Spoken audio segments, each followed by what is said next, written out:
Welcome to Second Take, the show that focuses on the issues behind the news.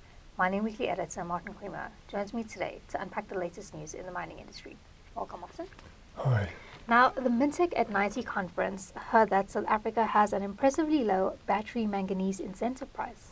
It's amazing how South Africa has got ahead on the battery manganese scene. Now, battery manganese is going to be in huge demand because it's superior to what is used currently in electric vehicles, and it is also far more accessible and it can take a lot more heat. So there are a whole lot of advantages, including the price advantage. But what is so important is this price advantage, and you can see that others who are doing pre-feasibility studies, their prices are way ahead of what South Africa can do it right now and can supply immediately.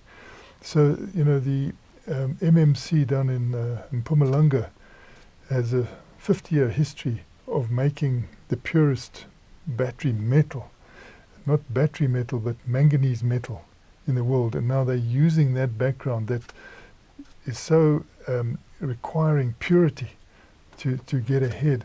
And you could see at the Mintech conference, the other activities in the world don't have that same background, which gives us a massive advantage. But what is needed now is to capitalize that. This should be much bigger, and the positioning of it may need to change. They're talking about putting it at Kucha, they're talking about putting it close to the nickel possibilities, maybe doing more in the Northern Cape. And this could really set us apart and give us a first mover advantage, second to none. So hopefully, the Industrial Development Corporation will capitalize this, because to see the IDC capitalizing a Botswana effort, which seems to not have the same background, not have the same insight, you've got to ask, why is the IDC doing this? Why aren't they immediately going into the South African opportunity, given the background there? It is so obvious that the depth of knowledge is so much greater in South Africa. So why back Botswana, which won't even buy our tomatoes at the moment? They won't even let our agricultural produce in.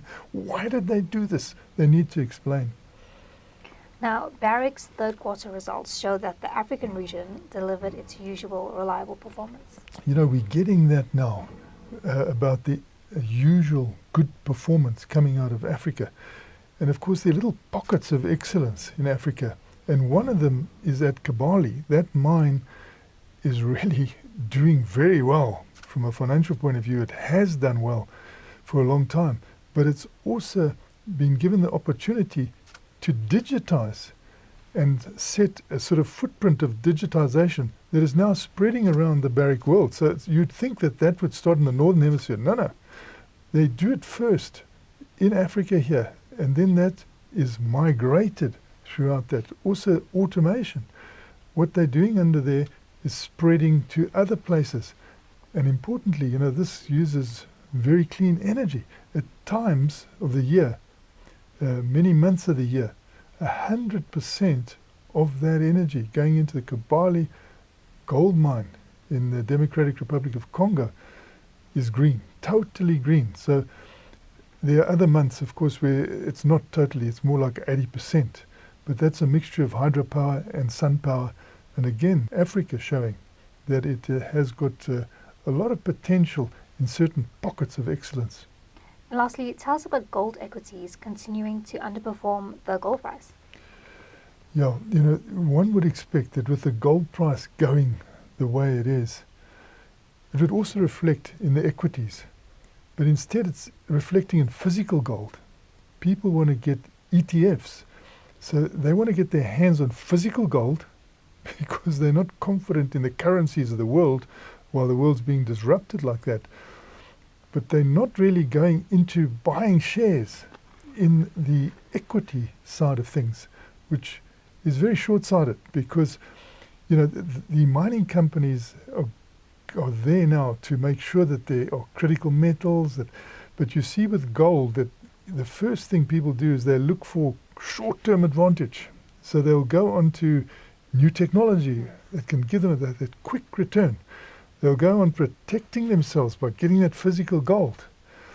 But what they don't seem to know is that mining is a long-term game.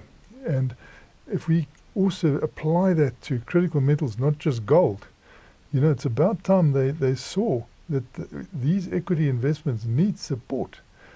And it's interesting, some of the companies you speak to, they are cleverly positioned and they are using their own money and they are growing. But they're very few and far between. A lot of them rely on equity funds. And if you are, it's not a good position you're in. So this whole global system is a little bit flawed. The people want quick returns now. And they also want protection in a short-term way. So the real funding of what is needed is not happening.